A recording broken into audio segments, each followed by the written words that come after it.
Vamos começar pelo que eu considero uma das maiores trapalhadas legislativas dos últimos tempos: o PL antifacção. Gente, essa história é absurda do começo ao fim. O governo Lula enviou um projeto de lei ao Congresso para endurecer o combate às organizações criminosas, especialmente facções como o PCC e Comando Vermelho. Era uma proposta técnica, construída ao longo de meses com especialistas, Polícia Federal, Ministério Público e movimentos sociais. Um projeto sério, pensado para enfrentar um problema real. Mas aí o que acontece? O presidente da Câmara, Hugo Mota, em uma jogada política clara de olho em 2026, decide entregar a relatoria do projeto para quem? Para Guilherme Derrite, que é nada mais, nada menos que o secretário de Segurança Pública de São Paulo do governo Tarcísio de Freitas. Gente, o cara estava licenciado da Câmara há 3 anos. Voltou apenas para relatar esse projeto. É ou não é uma manobra descarada? E o que o Derrite fez? Transformou o projeto em uma bagunça completa. Em apenas 2 semanas, apresentou 6 versões diferentes do relatório. 6. Cada dia uma versão nova, mudando pontos cruciais, sem discussão técnica adequada, sem diálogo com o governo. A ministra Gleisi Hoffmann não teve papas na língua e chamou isso do que realmente é: uma lambança legislativa. Na minha opinião, o que aconteceu aqui foi um sequestro político de uma pauta importante.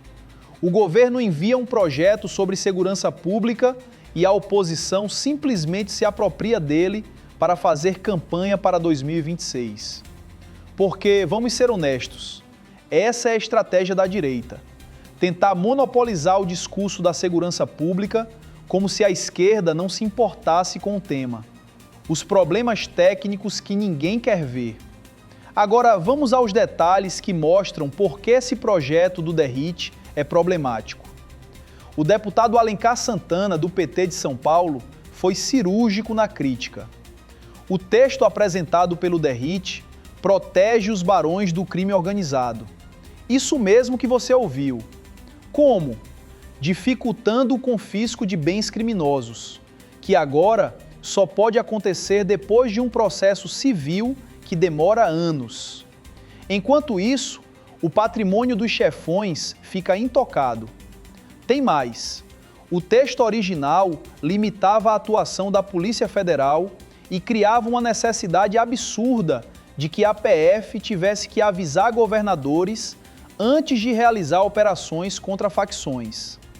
Gente, imagina isso.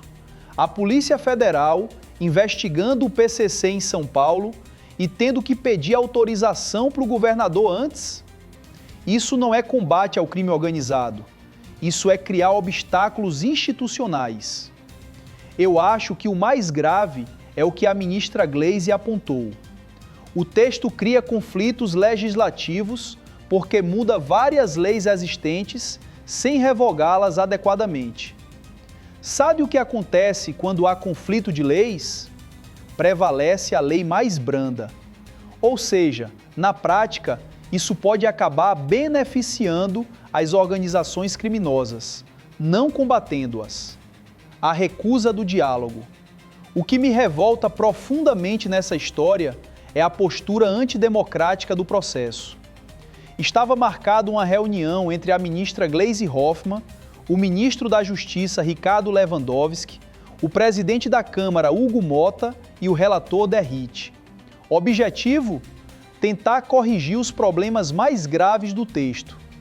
Sabe o que o Derrite fez? Simplesmente se recusou a participar.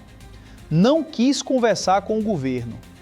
Na minha visão, isso mostra total despreparo e falta de compromisso com o interesse público. Quando você está legislando sobre um tema tão sensível quanto segurança pública e combate ao crime organizado, você tem que dialogar com todos os setores envolvidos.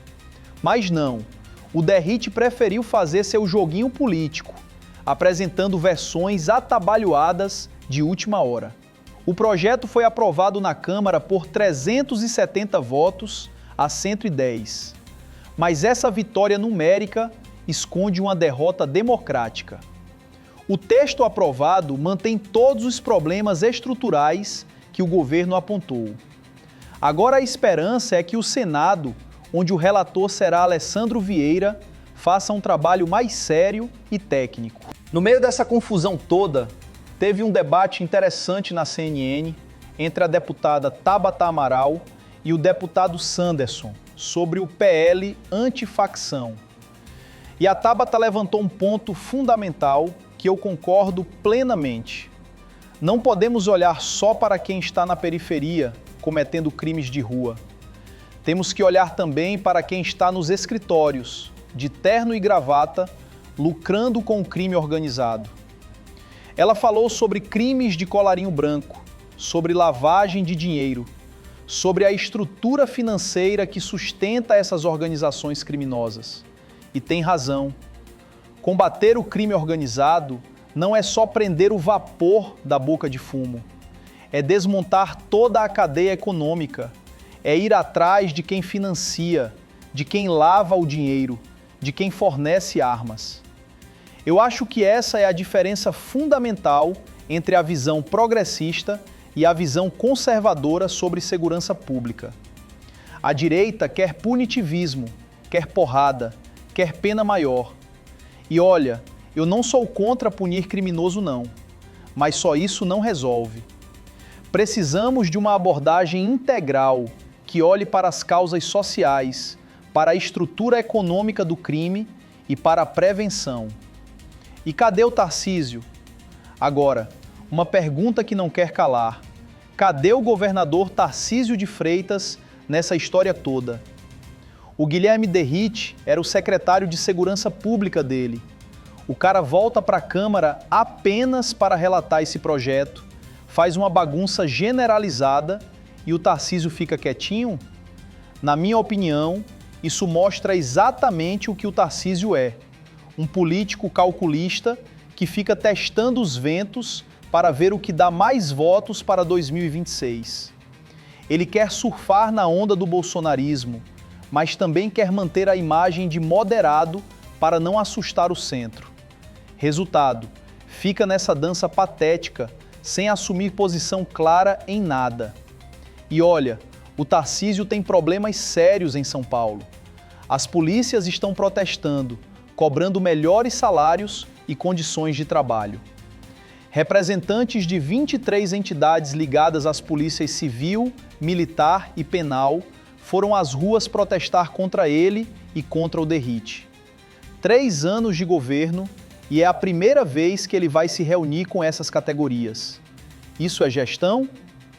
A luta pela escala 6x1. Mudando um pouco de assunto, mas continuando na pauta progressista, vamos falar de uma conquista importante: a discussão sobre o fim da escala 6x1. O ministro Guilherme Boulos foi categórico em entrevista à CNN. É inaceitável que milhões de trabalhadores, especialmente mulheres no comércio e serviços, tenham que trabalhar 6 dias por semana com apenas 1 dia de descanso. Eu concordo totalmente com o Boulos. Gente, pensa na vida de um garçom, de uma atendente de loja, de um trabalhador de restaurante. A pessoa trabalha 6 dias. O dia de folga não é nem no fim de semana, porque esses setores funcionam principalmente aos sábados e domingos. Aí a folga cai na segunda-feira, os filhos estão na escola e a pessoa não consegue nem conviver com a família. Isso não é vida, isso é escravidão moderna, como o próprio Boulos disse. E olha, sempre tem alguém da direita dizendo que acabar com a escala 6x1 vai quebrar a economia.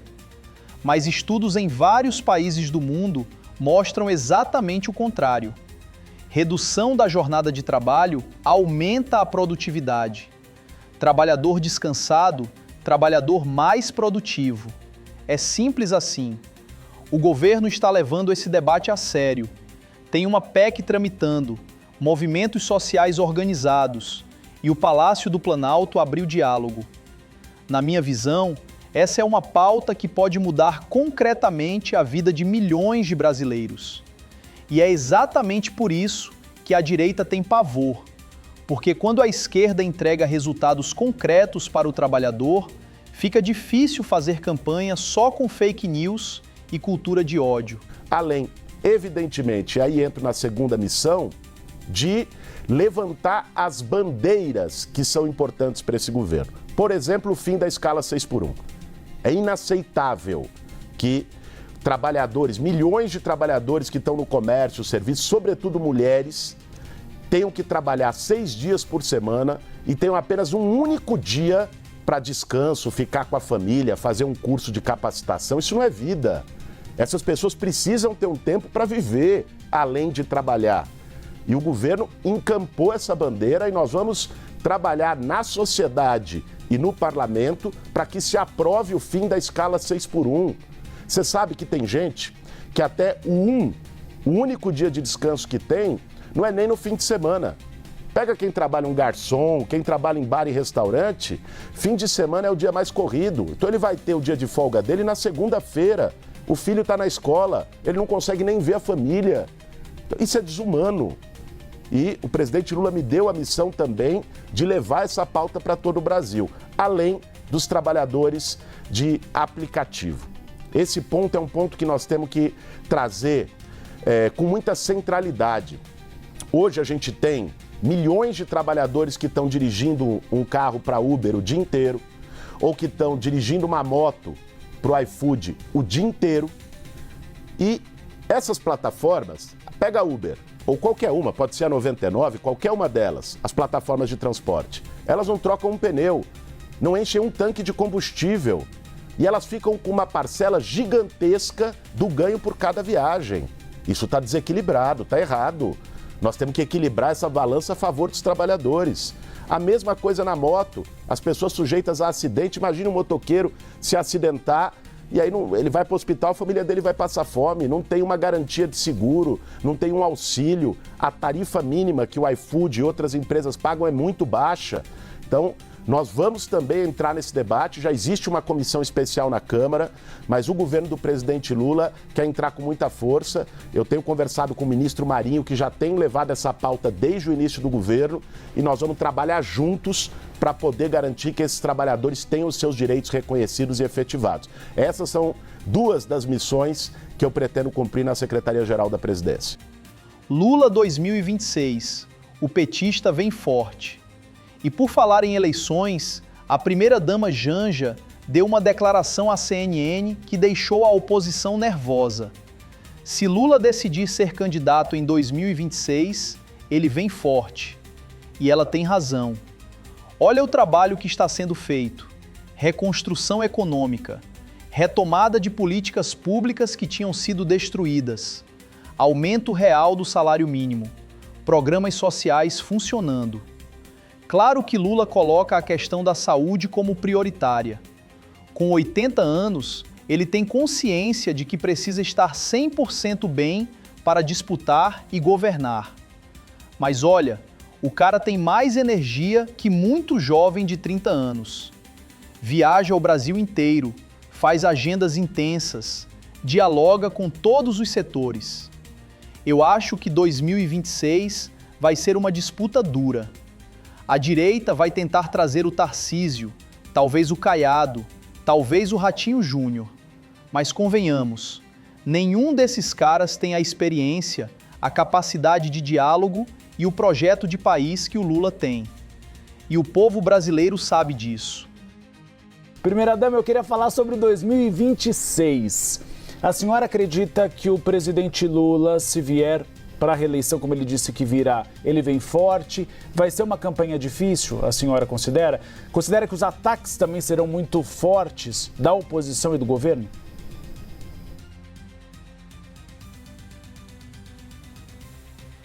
Gente, eu só posso te responder que ele vem forte, né? A gente tem um governo forte e se ele for candidato, que ele não decidiu ainda, óbvio, ele vem forte. A gente traz a reconstrução do Brasil. A gente estava falando um pouquinho aqui antes de começar.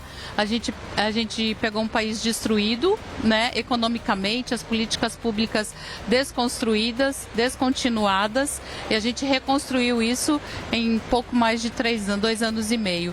Então, eu acho que o governo está se colocando de forma forte, a população está entendendo o que aconteceu e o que está acontecendo. Eu acho que eu só posso te dizer que ele vem forte, meu amor, muito forte. Para fechar, vamos falar de uma polêmica internacional que mostra o preconceito que ainda existe contra o Brasil, especialmente contra o Norte e Nordeste. O chanceler alemão Friedrich Merz foi à COP30 em Belém. E quando voltou para a Alemanha, fez um discurso dizendo que sua comitiva ficou contente por ter saído de Belém e voltado para a Alemanha. Gente, que declaração arrogante e preconceituosa. O prefeito de Belém, Igor Normando, respondeu na altura. Chamou a fala de infeliz e preconceituosa. O governador Helder Barbalho também se manifestou e olha, até o Eduardo Paz do Rio foi na onda e chamou o alemão de coisas pesadas nas redes sociais. Na minha opinião, essa fala do chanceler alemão revela o eurocentrismo que ainda domina as relações internacionais. Eles vêm para a Amazônia, querem que a gente preserve a floresta para o mundo todo respirar, mas tratam a região e seu povo com desprezo. Belém é uma cidade incrível, com cultura rica, gastronomia maravilhosa, povo acolhedor, mas para eles não passa de um lugar atrasado. Como o prefeito Normando disse, a Amazônia ajudou o mundo inteiro a respirar e agora é hora de vocês reconhecerem a realidade do povo da floresta. É isso. Não queremos só que venham aqui fazer turismo ambiental e depois voltar para casa menosprezando nossa cultura. Queremos respeito, investimento real em desenvolvimento sustentável e reconhecimento do papel fundamental que a Amazônia e seu povo têm para o planeta. Arrogante e preconceituosa. Essa foi a fala do chanceler alemão. Meine Damen und Herren, wir leben in einem der schönsten Länder der Welt. Und ich habe einige Journalisten, die mit mir in Brasilien waren, letzte Woche gefragt, wer von euch würde denn gerne hier bleiben? Da hat keiner die Hand gehoben. Wir waren alle froh, dass wir vor allem aus diesem Ort, wo wir da waren, wieder nach Deutschland zurückgekehrt sind in der Nacht von Freitag auf Samstag. Graças a Deus, a fala dele não representa o que a maioria da população do mundo inteiro tem achado da nossa cidade. Por onde a gente anda, muita gente encantada com Belém, com as suas belezas naturais, com a sua gastronomia e com a sua história. A Amazônia, embaixador, caso o senhor não saiba, ajudou o mundo inteiro a respirar. E agora é hora de vocês conhecerem a realidade do povo da floresta e terem empatia de ajudar o povo da floresta a se desenvolver com equilíbrio e sustentabilidade. Mas eu quero dizer que enquanto você vem com a sua arrogância, nós, paraenses, belenenses, amazônidas, nós vamos oferecer o que existe de melhor em nós, que é o nosso calor humano, o nosso acolhimento e o nosso amor. Cada um dá o que tem. Olha, pessoal, essa semana mostrou várias coisas. Mostrou que a direita continua jogando sujo na política, que a pauta da segurança pública precisa ser disputada pela esquerda com seriedade, que as conquistas trabalhistas estão voltando à agenda nacional e que o Brasil precisa se impor nas relações internacionais. O projeto de país está claro. De um lado, temos uma visão progressista que quer enfrentar as desigualdades sociais, garantir direitos trabalhistas, combater o crime organizado de forma inteligente e integral e desenvolver o país de forma sustentável. Do outro lado, temos uma direita que só sabe fazer politicagem, que quer a exploração do trabalhador, que tem uma visão punitivista e superficial sobre segurança e que se curva ao pensamento colonialista europeu. Eu sei de que lado eu estou. E você? Comenta aqui embaixo, se inscreve no canal, ativa o sininho e compartilha esse vídeo. A luta continua.